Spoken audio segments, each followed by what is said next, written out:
A paz do Senhor. Vamos para a nossa reflexão de hoje. Hoje eu quero falar um pouquinho sobre a história de Jó.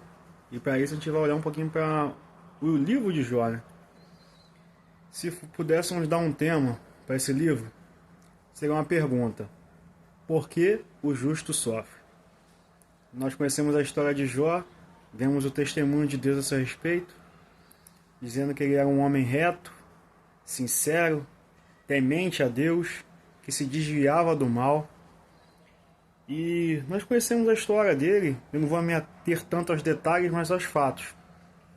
Sobreveio sobre a vida de Jó uma grande luta. A grande maioria daqui de nós conhece. Perdeu seus bens materiais, perdeu seus filhos, perdeu, posso dizer assim, tudo que humanamente falando uma pessoa mais almeja e deseja. Uma família bem-sucedida financeiramente e uma família unida que ele tinha. Perdeu tudo. Mas nós percebemos que Jó não perdeu o que era mais importante, que é a confiança em Deus. Aí começamos a trazer para nós. Por quê? Jó, em meio à dificuldade que sobreveio sobre a vida dele, humanamente falando, sem causa, sem motivo, o homem que tem um testemunho de Deus passou por tudo isso, mas ele manteve a confiança em Deus. Como você diz isso, Maico? Quando eu olho para a história de Jó. Jó vai, no meio da tribulação, ele vai dizer: eu sei que o meu Redentor vive e que por fim se levantará sobre a terra. Ele manteve a confiança em meio ao momento de adversidade, de perda, de dor. Momento em que, humanamente falando, aquelas pessoas que ele mais esperava que pudessem o amparar se tornaram pessoas que o julgavam. Mas ele manteve a esperança em Deus. Ele continuou confiando em Deus. O que vai acontecer na vida desse homem? Ele vai terminar a sua história, posso dizer assim, não apenas com a restauração das coisas que ele havia perdido, porque nós percebemos que ele foi abençoado e teve tudo aquilo que ele tinha perdido restaurado.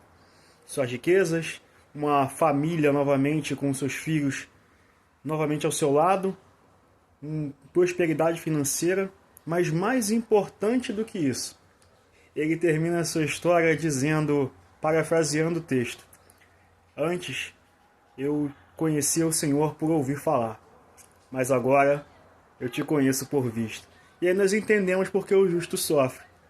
Porque no meio da trajetória do justo, existe um Deus, mesmo em meio aos momentos de adversidade, que trabalha em favor dele, que está pronto a o socorrer, que está pronto a agir em seu favor. E aí, o que fica importante para nós também é que ele manteve a confiança. No meio da adversidade, ele conheceu verdadeiramente a Deus, mas deixou para nós ainda uma lição que fica para nós hoje importantíssima, porque às vezes nós passamos por situações semelhantes a dele. Lutas, perdas. Se eu fosse pontuar aqui cada adversidade que nós enfrentamos hoje, com certeza esse vídeo ficaria muito longo. Então, pensa na sua dificuldade hoje. Faz essa introspecção, olha para dentro de si e vê as lutas que você tem enfrentado. Mas enxerga que o seu Redentor vive e que por fim se levantará sobre a terra. Louvado seja Deus. Porque depois dessa adversidade enfrentada, o teu Redentor te socorrendo, você vai passar a enxergá-lo e conhecê-lo muito melhor do que você hoje acha que conhece. Porque um dia você vai ver: antes eu conhecia só de ouvir falar, mas hoje eu o conheço, porque meus olhos o veem, pelo socorro, pelas bênçãos derramadas sobre as nossas vidas. E eu acho linda essa história contada lá atrás, porque ela tem um propósito também para nós, que é fortalecer e edificar a nossa fé. Porque aquilo que dantes foi escrito para que nós hoje tenhamos esperança. Então que nessa noite, dia, não sei que hora que você vai ver essa mensagem, o Espírito Santo te renova as forças, com o entendimento de que mesmo na adversidade, por mais que você não tenha feito por merecer isso, Deus está no barco contigo. Que Deus lhe abençoe, que essa palavra ganhe espaço no seu coração, em nome de Jesus.